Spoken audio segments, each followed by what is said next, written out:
kedua, kita juga punya keseruan lainnya, Cinta, ini ya. Dari momen-momen yang kita tangkap pada saat debat berlangsung tadi. Nah, ini diantaranya calon presiden nomor urut 01 Joko Widodo menegaskan membangun perekonomian itu tidak mudah. Ya, butuh waktu untuk menciptakan pertumbuhan ekonomi, terutama infrastruktur.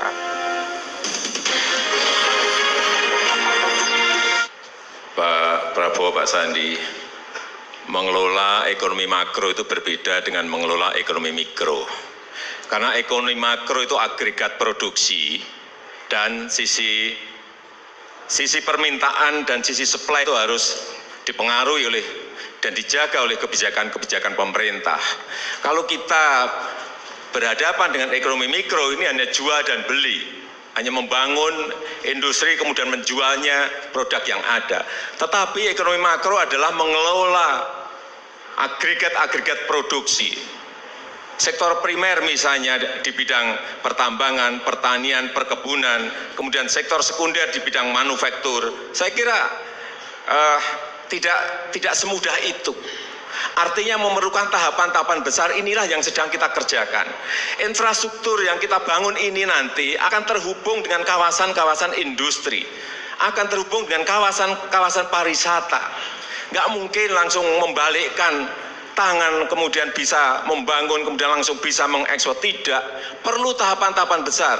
Sudah berkali-kali saya sampaikan bahwa tahapan besar pertama adalah pembangunan infrastruktur, kita fokus. Tahapan kedua adalah pembangunan sumber daya manusia. Yang ketiga adalah reformasi struktural, dan yang keempat urusan teknologi dan inovasi. Inilah tahapan-tahapan besar yang ingin kita kerjakan. Waktu Anda habis, Bapak.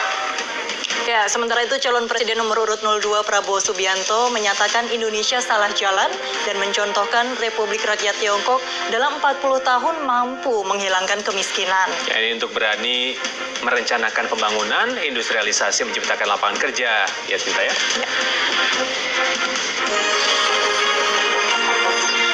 Jadi, kembali lagi, saya terus terang saja, saya tidak menyalahkan Pak Jokowi.